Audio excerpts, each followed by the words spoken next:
Hello, everybody. It's Friday, and that means it's time for another Moohead Radio show. I know you've been waiting all week long. Not really. How's everybody doing? I have got some stuff going on to talk about, and a big Cavaliers basketball game to talk about today. But we start with what's just breaking on the news wire. The Chicago Bears are trading their number one pick in this year's NFL draft to the Carolina Panthers, sources told ESPN's Adam Schefter on Friday.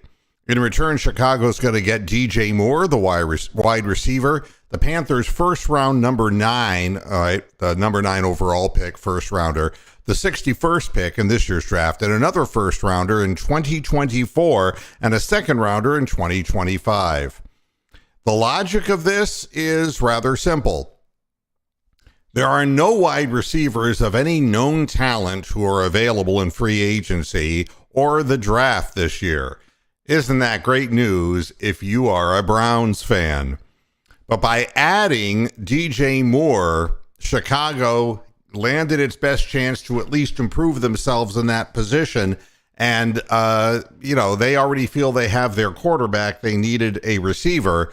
And the Carolina Panthers definitely need a quarterback. So stay tuned. You never know exactly what's going to happen. Now, the Packers have turned around. The president of the Green Bay Packers says that Aaron Rodgers' return is not a top option. That's interesting. And if Aaron Rodgers ends up with the New York Jets, I'm just going to end up falling on my face laughing. But it's sure beginning to look like the Packers are going to move on, all right? The president, Mark Murphy, did not rule out the possibility that Rodgers could return as the team's starting quarterback, and apparently isn't the team's first choice based on what he said during an interview at the Wisconsin Interscholastic Athletic Association girls basketball tournament. So that's that.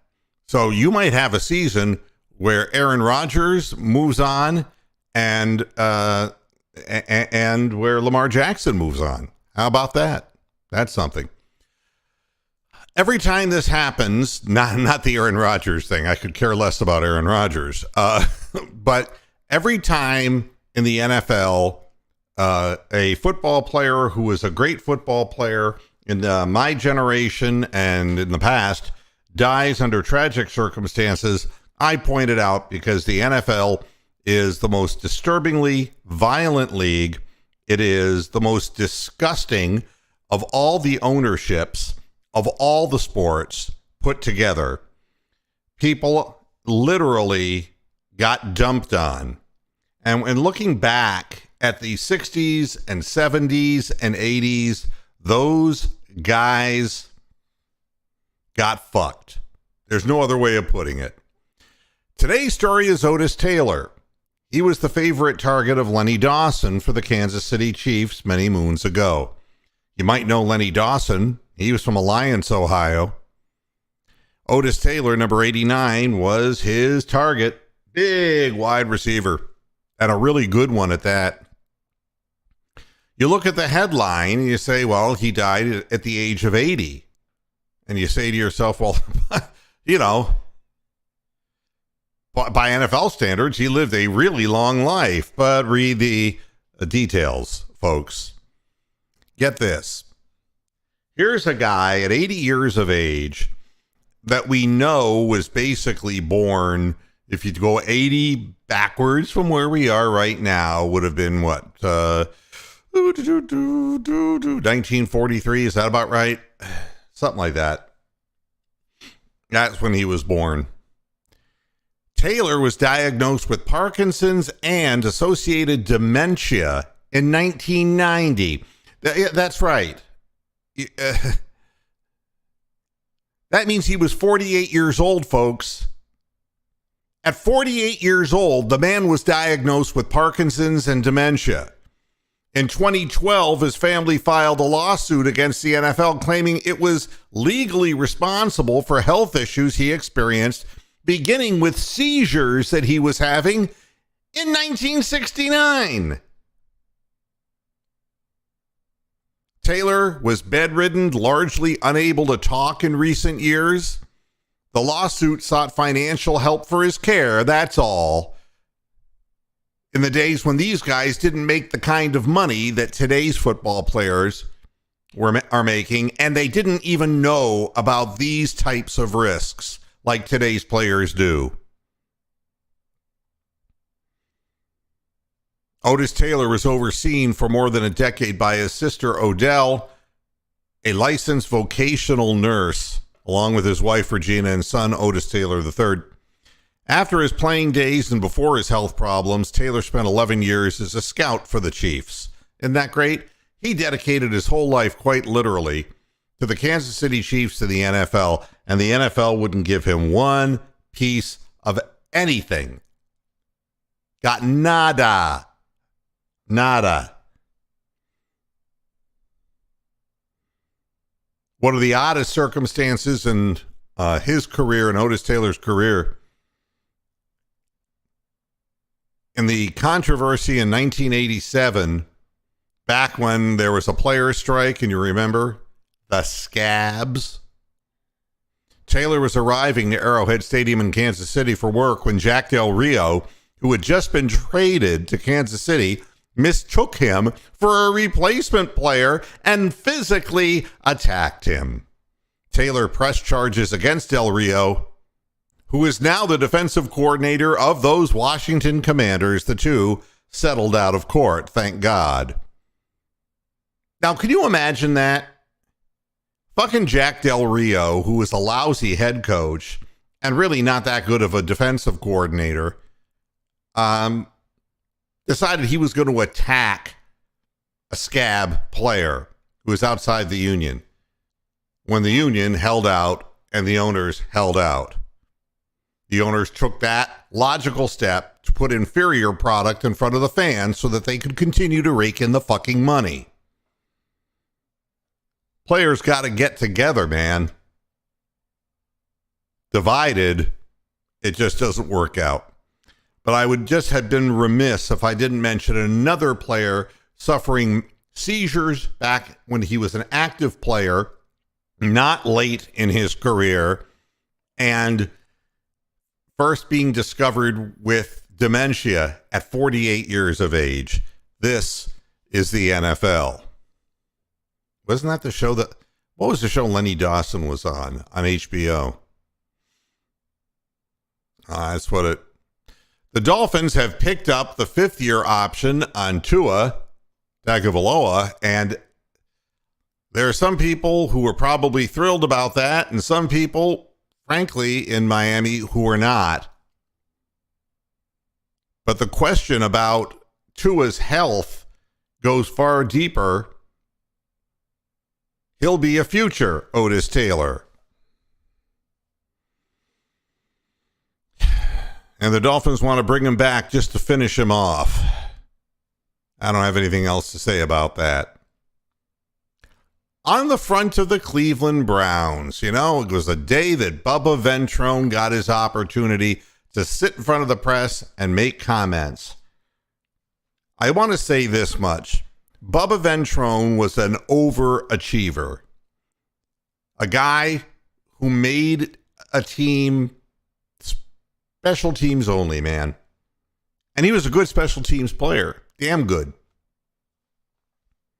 And he's been coaching special teams for the Colts for a couple of years now.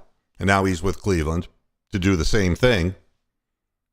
And it's just interesting that I don't know what Mike Prefer ever did that made him an expert.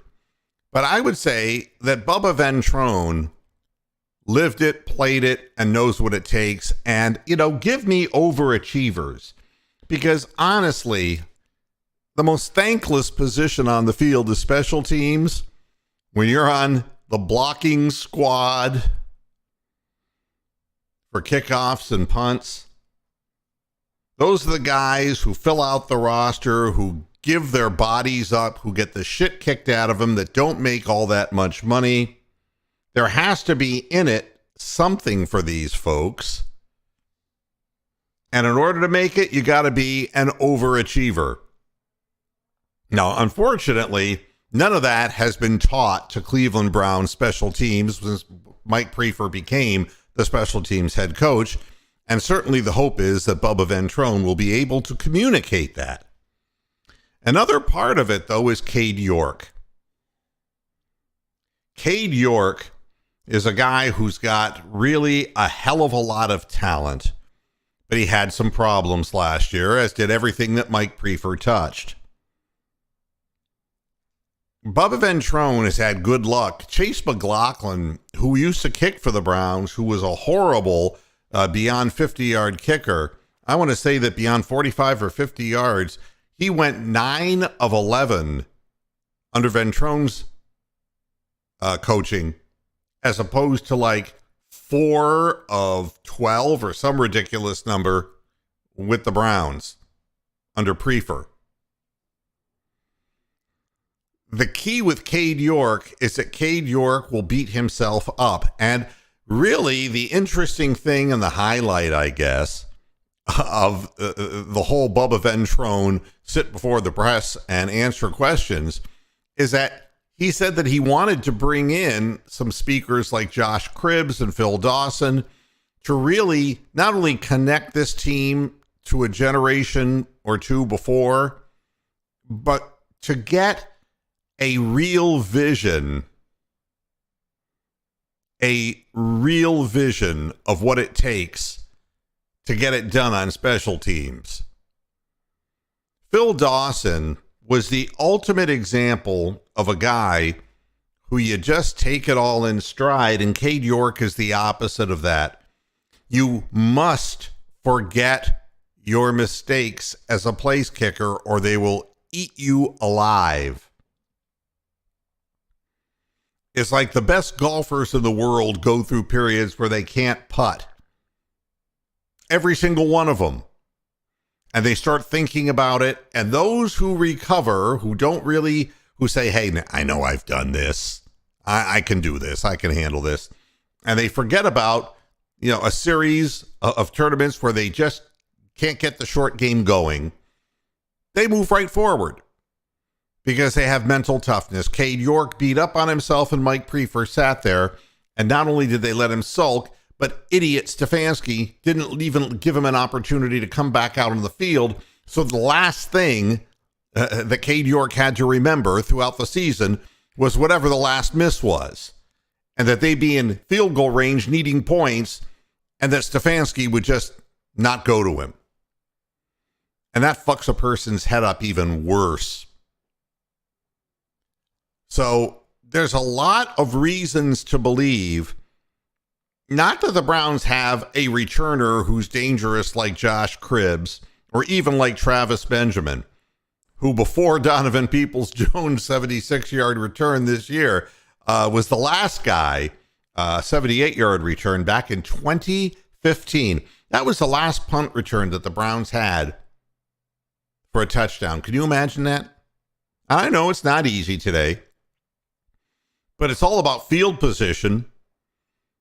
And if you can get 12, 13, 14 yards on punt returns, and if you can occasionally break a kickoff return to the 40, 50-yard line, you got a much smaller field that you have to deal with. So this makes a huge amount of difference. And it's something that a lot of fans, because they're all concerned about our passing game, about our inability to stop the run. But the offense of Kevin Stefanski, whether you like it or not, is once in a blue moon to try to throw the ball deep, usually on 4th and half a yard to go. But the rest of it is very control oriented. And if you can start a few more drives during the course of the season from the 40, 50-yard line, that's That's that much less far that Deshaun Watson has to get down the field, and 18 to 22 yard runs by Nick Chubb. You're getting into the shadows of the goalpost very, very quickly and heading right for the red zone. The Browns never had that opportunity. The Browns started so many goddamn drives under Prefer inside their own 20-yard line, and they were trying to do it with Baker Mayfield crippled or, with Jacoby Brissett, who's an inaccurate deep passer.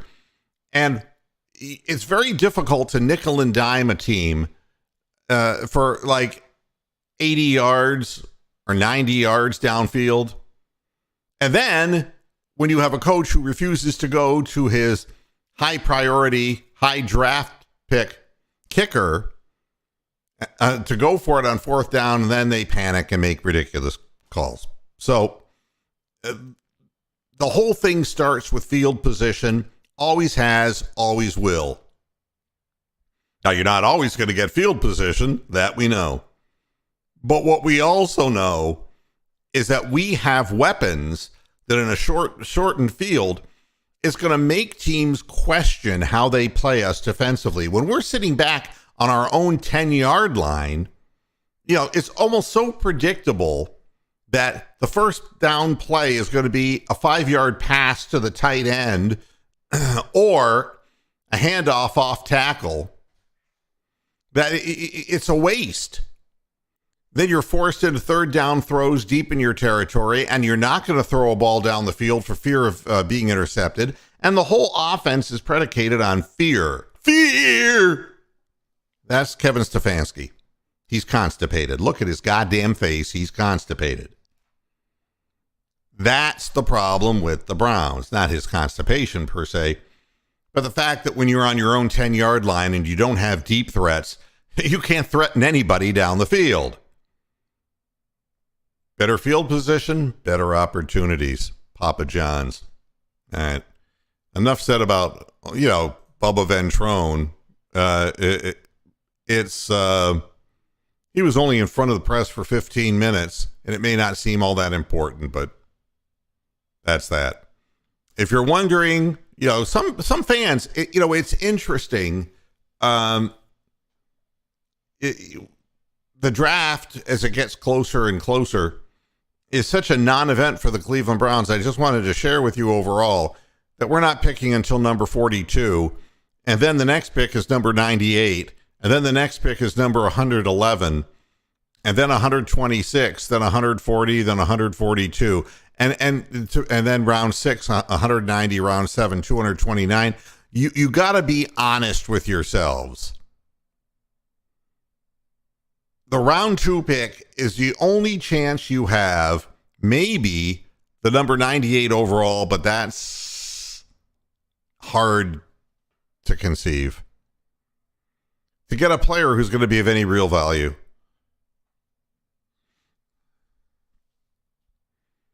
So, basically that's the fun part about being a Browns fan right now. You don't have to sit and watch the whole goddamn draft. When it comes on, you could just go and snack on something or watch something else on TV, watch some porn, fuck your girlfriend, whatever. You don't have to be glued in front of the television because it ain't going to be the Browns' turn anytime soon. And you put that on top of the fact that teams are trading their first-round draft pick to get fucking DJ Moore and future picks. Yeah. I didn't do that very good. Okay, better. With the desire to get a great wide receiver, it just isn't there. So teams are willing to get rid of their number 1 overall pick. Because you know what, quarterback? There's nothing there either. And if there was, the Panthers wouldn't find him. Panthers can't find their dick, even with a tweezers. When it comes to quarterbacking, right there with the Browns. Hopefully that's over for the Browns. Hopefully. You know, I'm seeing all these early mock drafts, and I always laugh.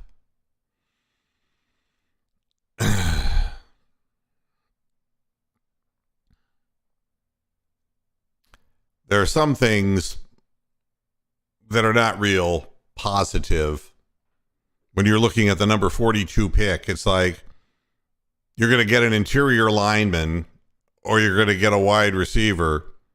And the only name that comes up is Josh Downs on the wide receiver side from UNC. This is a guy who's only he's short. He's one of those 5'7", 5'8" kind of guys. He ran a 4.48 at the combine. That means he was a little slower than Donovan Peoples-Jones. Yes, he played for North Carolina, and yes, he had, a couple of 1,000-yard plus reception years for North Carolina. But I've already done the basic scouting on that guy. I mean, he's got fluid hips. He can run a pattern, but the problem is he's so fucking small. He's 171 pounds.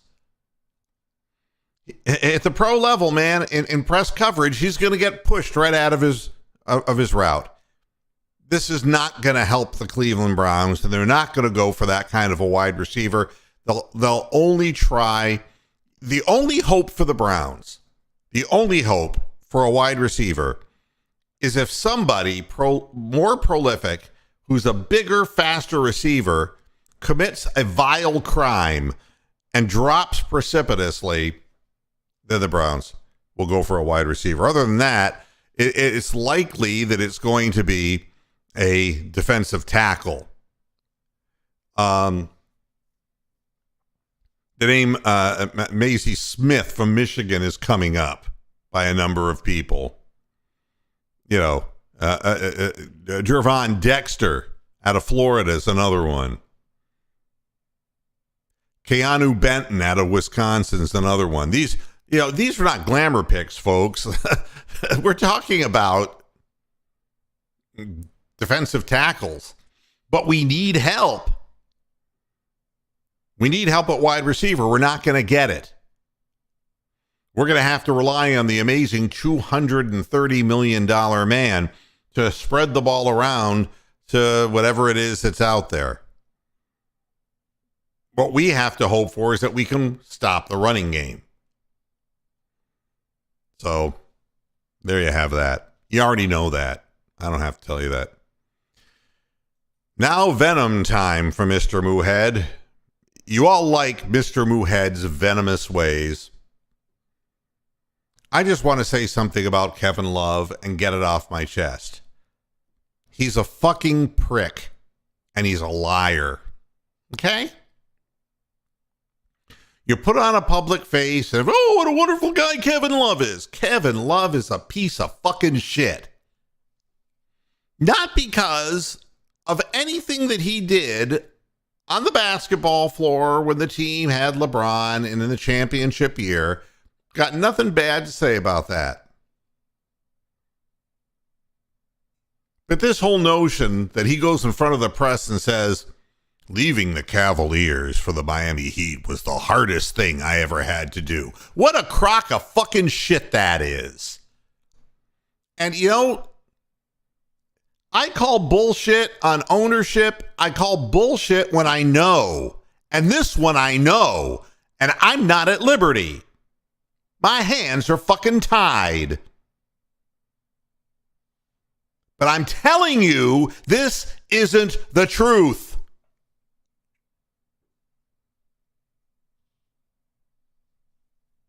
The hardest thing he ever had to do. I'm going to go into the same, basically in the same conference as, as my team, my ex-team was. And, we got some upcoming games against them. And, and his quotes are just the most disgusting things.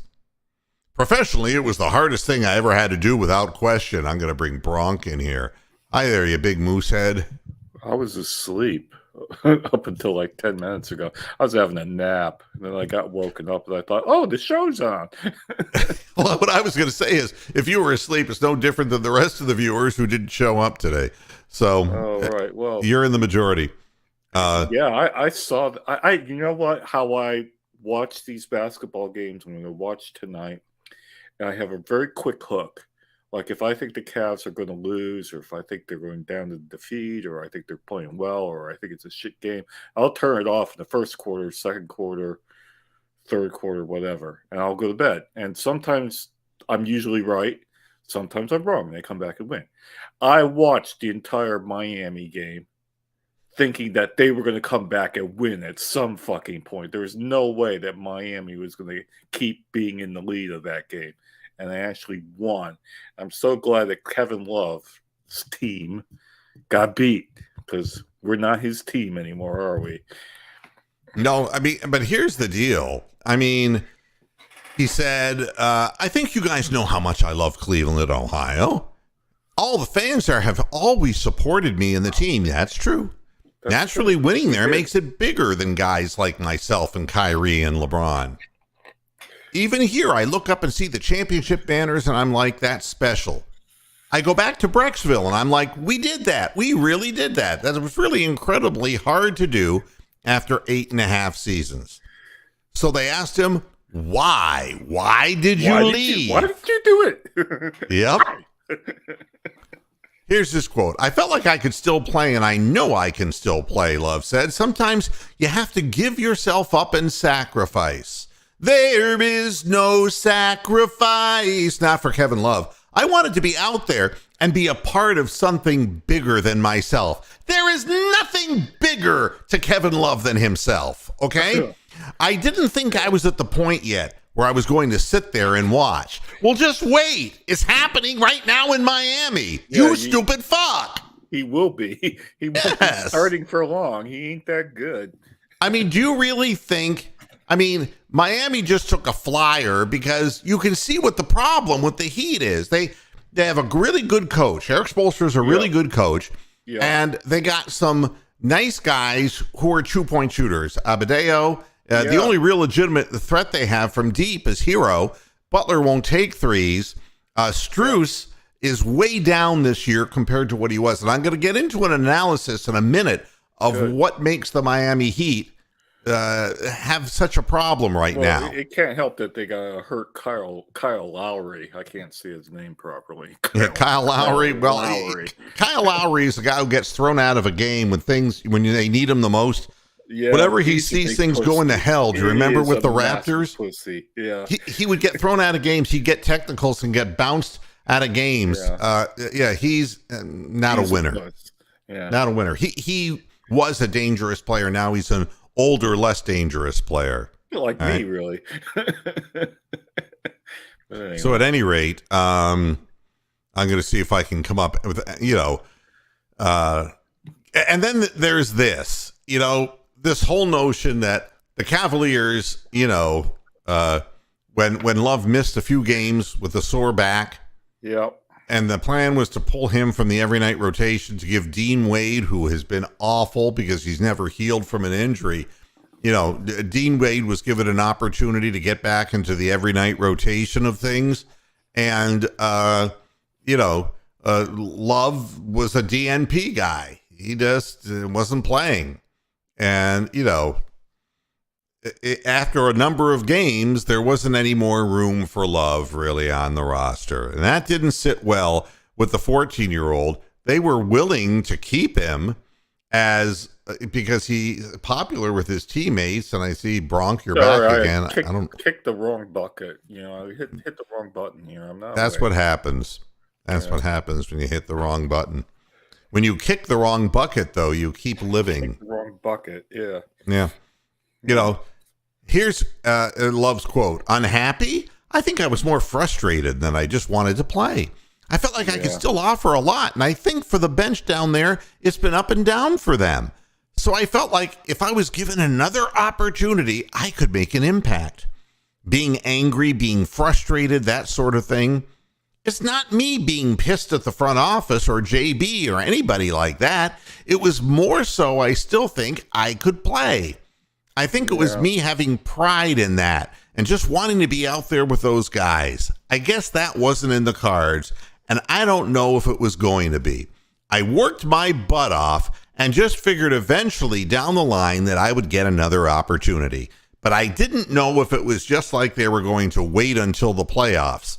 The communication, I think, was lost, and I think that added to some of the frustration. And then this. But there's absolutely no love lost. Wow. All right. So here's what I have to say about this. Kevin Love didn't work his butt off. Kevin Love was dumped off of the goddamn world team because he came in out of shape and he got bounced. That's a fact. And that's put enough of a scare into him that he actually got in shape for last season. Yeah. And you could see that he didn't get hurt at all last season because he was in proper condition. And he came back the same Kevin Love. You know, he wants to be playing on the beach or whatever the fuck he does during the offseason. He wasn't prepared to play basketball this year. And you know how hard it is at the pace of the game, even with restricted minutes. For a guy who's got a bad back, you know, he's got to do everything right, and he did everything wrong. There's no love lost. You know, they were going to wait until the playoffs. The Cavaliers told him that they were going to hold on to him. They didn't get rid of him when they had an opportunity to. Yeah. They could have just let him go and gotten something in return to help this team with some depth, but they didn't do it. I don't know what world Kevin Love is living in. But not ours. It's it was just ridiculous. And then talking about JB Bickerstaff, I think it was a really tough decision for him to take me out of the lineup. It's like, no. It was hard for Spolstra the other night. That's exactly right. I mean, how much can you watch? How much Linda Ronstadt in concert can you watch? I mean, Blue Bayou. How much do you have to watch guys just literally dribble around? And he's a fucking statue out there. I mean, do you have the stats from that game? Because I'm sure they're very revealing about a lot of things. That was, but no, I was determined to see the Cavs win that game because I knew they were going to. Well, I mean, the thing that was interesting is that Cleveland did a lot of things at the end of the game that were not good, and I'm going to talk about that next. I mean, because I'm done talking about Kevin Love. The fact of the matter is the Cavaliers were willing to do something that was more of a because it wasn't like there was a ton of talent available. No. You know, as far as to pick up players, you know, at the wire, it wasn't like that at the trade deadline. It just wasn't like that. But the bottom line is, it was a public relations thing to keep him, and he shit on him, and that's the way the story went down. And I really don't care about him at all. And whatever happens to him, he's not a starter. He's not a sixth man anymore. He's like a 10th man. So, you know, it's diminished skills, to quote the great Hall of Famer coach Bill Belichick. Yeah, I know. Yeah, but, Double P, at the end of the game, there were 3 occasions. One time where Ricky Rubio couldn't inbound a ball and got nailed with 5 seconds. And then there was the throw the ball away. And then there was the Evan Mobley situation. And, first of all, this has been a problem all year. And we have to believe that JB Bickerstaff simply does not know how to draw up an out of bounds play. I think you're right. I mean, again, when you look at it and you see a repetitive problem over and over again, that's what the problem is. And they're just trying to throw the ball all the way back in the backcourt just so their player can run after the ball and lose about 6 seconds off the clock. Yeah. Yeah. It's pathetic. The end of the game, you have the game really salted away, and all you have to do is throw the ball in bounds, and they got to foul you. Yeah. And you don't do that. And you give them a chance to hit the tying shot, which Strus missed it, and we got the rebound. So we go back to the free throw line, and we have another opportunity to salt the game away. And the way that it turned out was that Mobley was inbounding the ball and just threw the ball in. Yeah. And the ball, there was contact. There certainly was. But I got to be honest with you, after you had previously fucked up 2 inbounds plays, that call you're not going to get on another team's home court. You're making a very good point here. It was a shady foul. It was one of those things where I was more curious, and they didn't really press the issue because they were happy just to get the fucking foul. That the foul, I thought, occurred to contact before the ball was inbounded, which would have meant the Cavs would have gotten a free throw and another chance to fuck up with an inbounds play. All right, but it would have given us one more free throw. The whole problem is that I don't even see them running screens. I don't see that there is any plan. And when all is said and done, this Cavaliers team, we went in with the expectation that, boy, we just got to get into the main part of the playoffs, and that's it. And if we can get into the main thing and have a full series, that's the experience we want our team to have. But it's changed. If the Cavaliers, with all of the mediocrity, have a first game series against, if you look at the teams who are around us right now, it's the New York Knicks, it's the Nets, the Brooklyn Nets, and it's the Miami Heat, who we just beat in Miami. It is only acceptable if we win that first series. If we don't win that series, I think Bickerstaff's in trouble. Wow. And I'm hearing whispers about that. Wow. Because the talent is there, but the X's and O's, they've put as many coaches like Walton. Oh, they don't seem all that fucking bright. Whenever they get interviewed at the beginning of the third quarter, they get the Serena Williams gets the old interview of the assistant coaches. No, they seem like a pretty dumb group of people. They're spending a ton of money on assistant coaches because JB is weak on the X's and O's. He's really good as far as tenacity and staying on players and accountability issues. Which we need.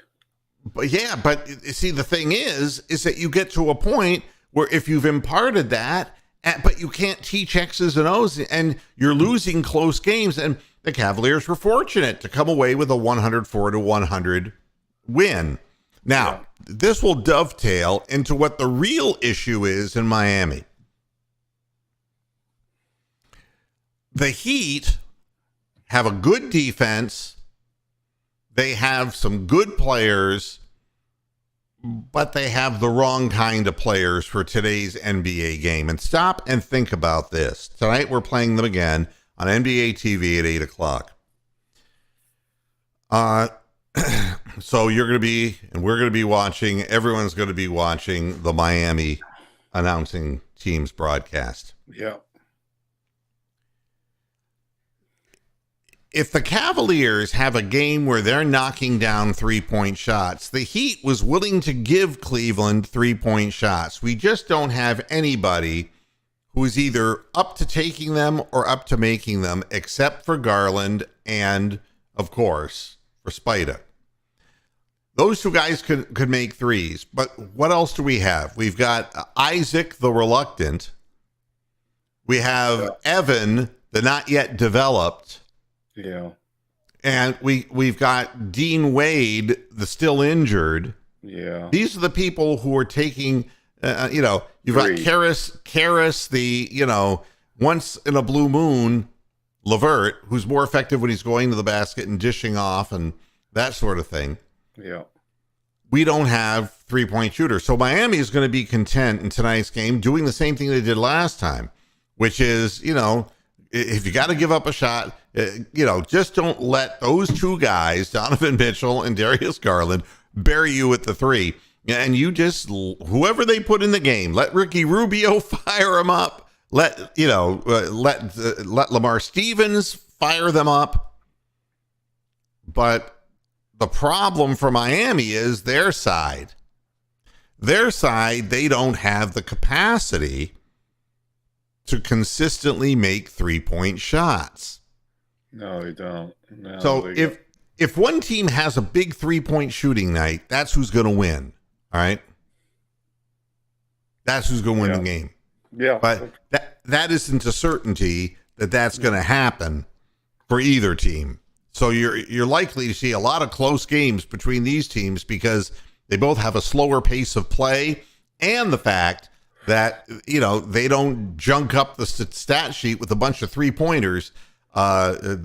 We have a inside game, and we get a lot of points going to the basket and from big men and dunks.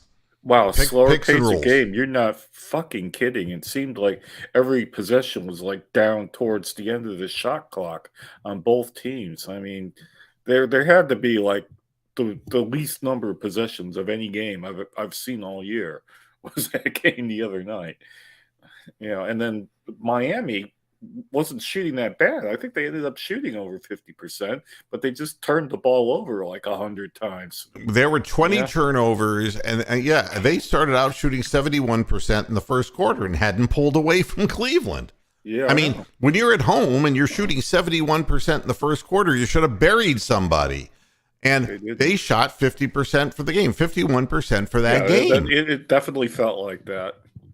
And the fact of the matter is, but none of them. I mean, Jimmy Butler won't take threes. All right, Adebayo is not. That guy's not going to shoot threes.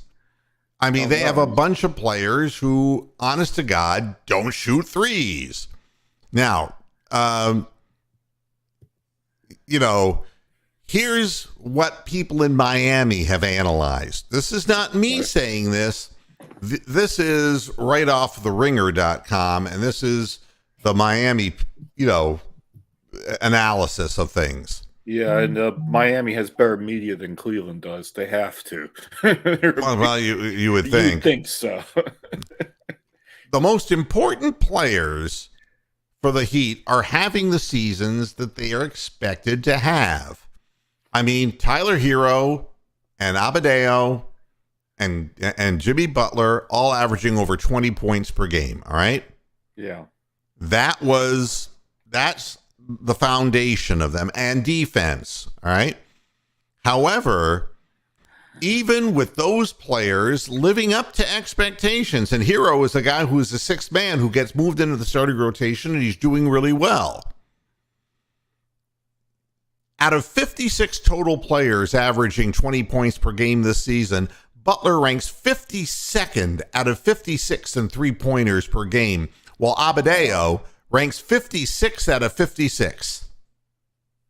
So they're not taking three-point shots, I guess. Well, taken together, Butler and Adebayo combined for just 0.5 made threes per game. Wow, that's about as many as Jared Allen. The top two scorers on every other team combined for at least 1.8 triples per game. The average team is up around 4.5. The Cavaliers average 6. Yeah, it's got to be. All right, and that's their and they've graphed this out for us. Oh, okay. The Warriors have the highest. Next, Portland. Next, Charlotte Hornets, and then the Cavaliers, because we're talking about their backcourt. We're talking about their 20-point scorers, right? Sure. Between Mitchell and Garland, it's over 6 per game. But Miami isn't even at 1. Yeah, they're in the scroll down zone. You know how you get to a list and you see the top 10, and then you got to roll your mouse over it like about 5 minutes to get down to where they are? That's where they are, the scroll down zone. Unbelievable. And here's the difference. I mean, last year, the Heat were on the precipice, one shot away from Jimmy Butler of going into the finals, right? Yeah, unbelievable. But they shot 37.9% from three last year. They're down to 33.6 this year. Their drop is the largest for any team since the 2019-2020 Warriors. Right? And of course, the Warriors, that happened to them because they lost Klay Thompson, Kevin Durant, Steph Curry. Yeah, they were all hurt. Yeah. They had that one year they were hurt. That's right. So here's again statistically what the problem is with the Heat. Tyler Hero, who's a fine shooter, in 21-22 was a 39.9, basically a 40% three-point shooter. This year he's down to 37.5%. Victor Oladipo was 33.8, rounded out to 34. He's at 30.9, 31%. Duncan Robinson has disappeared off the face of the earth and is not even playing anymore. 37.2% last year, 33.5% this year.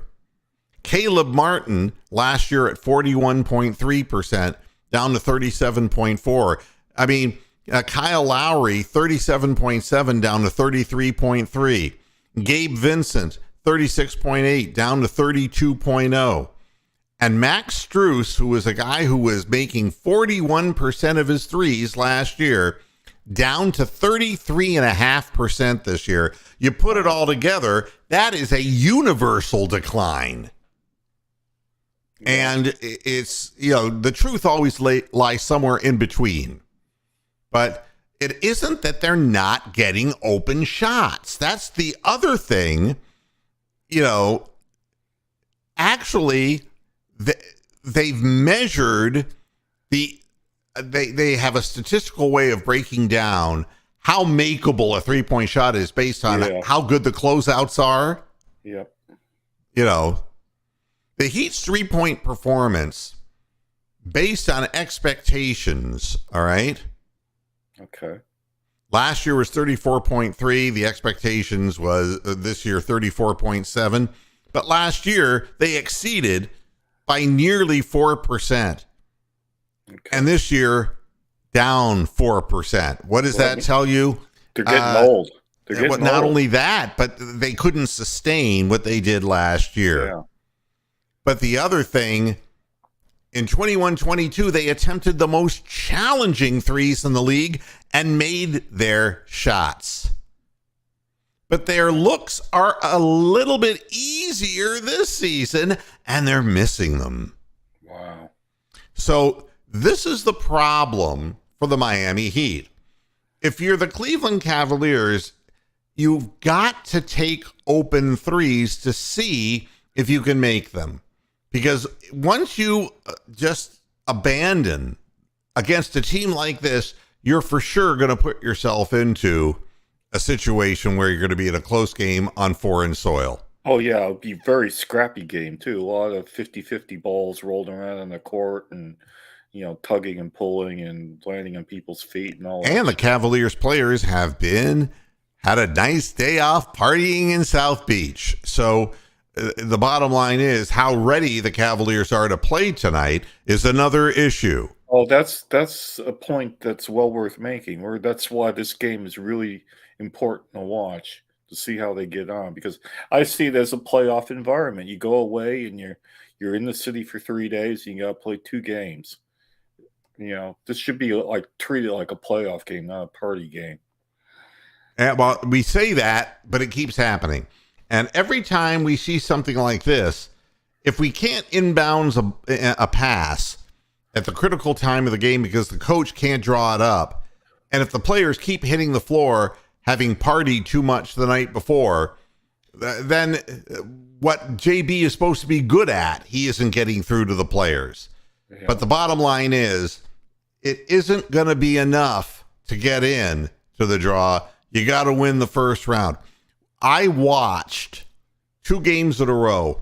Tom Thibodeau will destroy the New York Knicks. There's going to be a massive injury on that team. He's played these guys far too many minutes in the rotation, and their last 2 games, bad news. Fell apart completely in the second half 2 games ago, and last night lost to the Charlotte Hornets.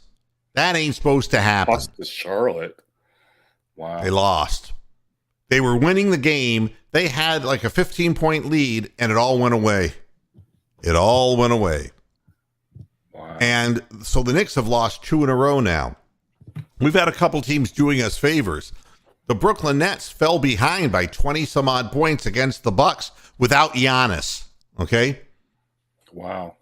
And the Nets started playing bench players, and they came back and they got back to within 1 possession, but they couldn't get over the top, and the Bucks then pulled away and won.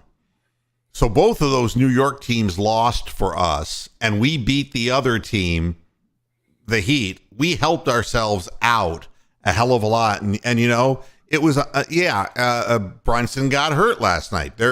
Thank you, Radu. I'm sorry. And it was Sacramento they lost to, not Charlotte. But what difference does it make? But Sacramento's having a good year. Mistake. I shouldn't say anything. Yeah, they're in like 3rd place or something, aren't they? Well, they've won. I mean, they have won, like, I think they're like 7-1 in their last 8. They're really coming on strong. But it's a matter of time until the players go down, because that's what Thibodeau's done to every team he's coached. And, and that's exactly right, Pee Wee. This is the history of things. And I know that this show is supposed to be like Browns-centric show in the minds of some Northeast Ohio sports fans, but I know probably more about basketball than I do about football. I think definitely. And the history of basketball I know more about, and what my eyes see, the Cavaliers have an opportunity tonight if they come out the floor seriously and they pass the ball around and knock down some threes. They could put the absolute tap out on the Heat. They could kill the Heat off tonight. And that will be, and then they'll just be playing for either 6th, because realistically the Nets aren't built to win right now. And the funny thing is, they got the better of the Durant thing. I don't know if you saw that video. That's got to be the most bizarre video I've ever seen in my life. Durant's getting ready to play for the first time for the Suns, right? Tell me about this. I don't know anything about it. Well, before the game, he was just doing his little workout, and he was just in a layup line. And he went to lay up a ball, and his left ankle just folded in. Out. Literally went flat to the floor. Yeah. Oh, he has no tendons left in his goddamn left foot. Wow. He didn't do anything that would have provoked that injury, and he's gone now, they're saying, for 3 weeks. He's finished. Wow.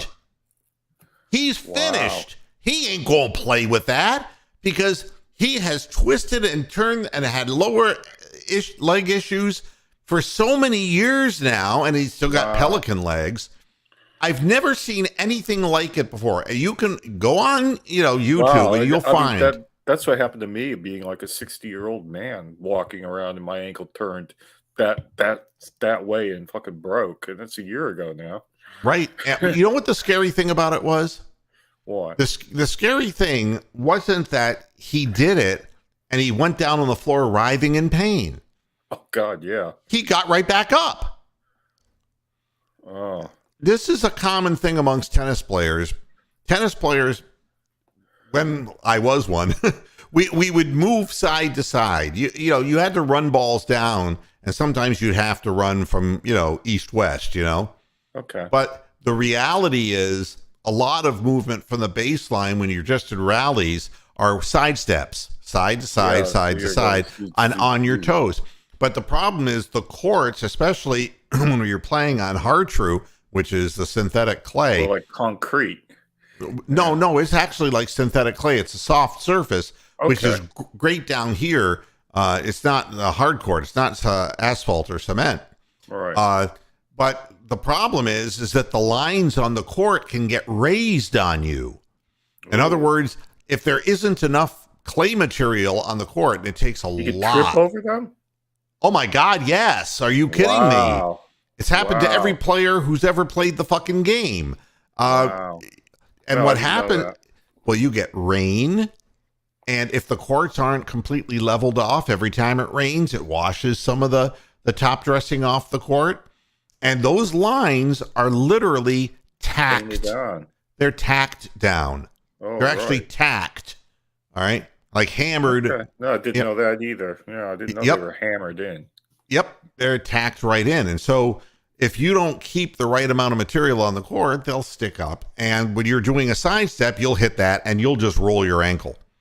It's Oh happened to God, every yes. player and most players, a number of times. And so what happens is a lot of the guys wear braces, but they lose strength in their ligaments.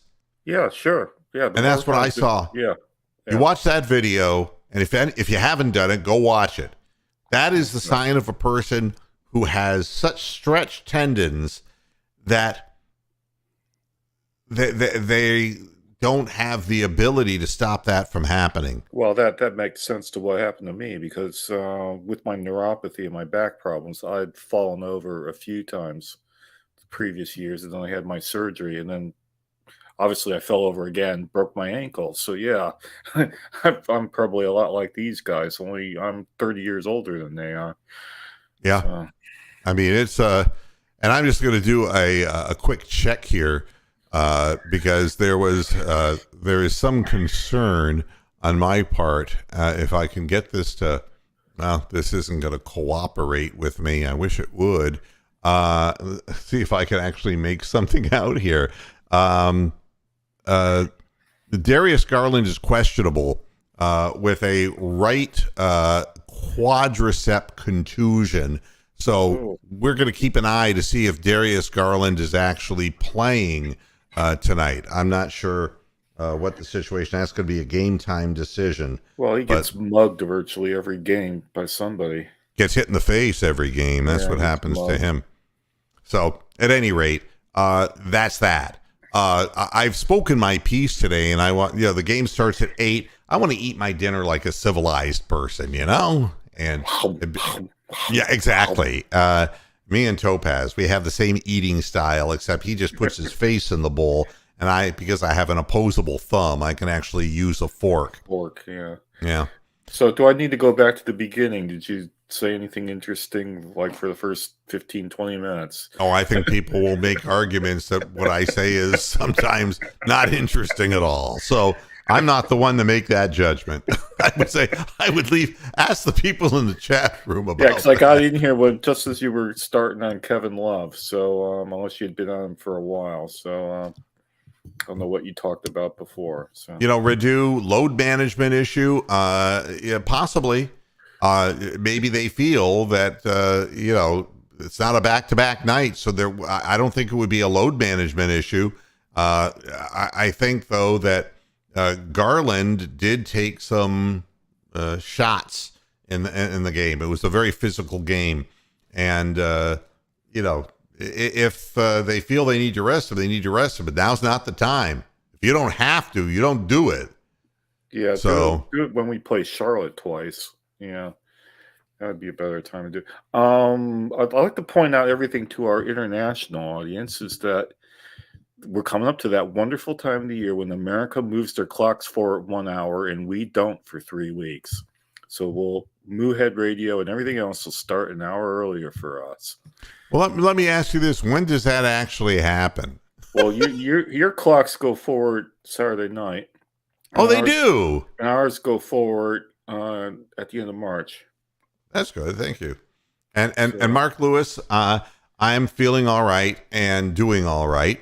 And on the subject of the Cavs, as far as LeBron's ankle injury, look, anytime LeBron doesn't play, he's hurt.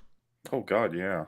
But at this point, he's logged so many minutes, and yeah, I think LeBron's ankle injury is understated, and I think they want to hope they can somehow stay into this thing and get into the play-in, and then he'll be able to play after that. If there's a way in under God's heaven and earth, LeBron will play because he's that determined. But he's 38, and no ankle injury is good.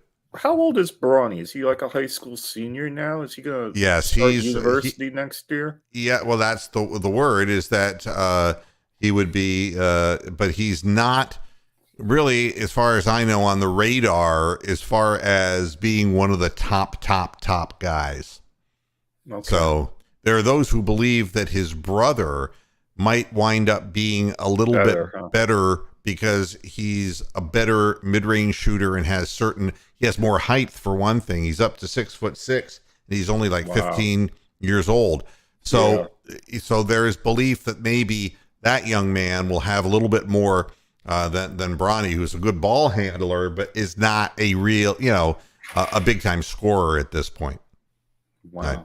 I got to get the hell out of here because it's time. But Bronk, thanks for joining us. I do appreciate it. And thanks for everybody jumping in on the chat room. And we'll be back again on Monday, and we'll see if the Cavaliers can take care of some business here and get a further jump on the teams that are chasing them. Well, if I turn the game off early, I'm going to let you know tonight. You see a message from me. So I've had enough of this shit. Well, we'll know whether they've been out drinking the night before. Thanks, everybody, and I'll see you on Monday. Until then, hasta la vista, Pastor Heads. Good night.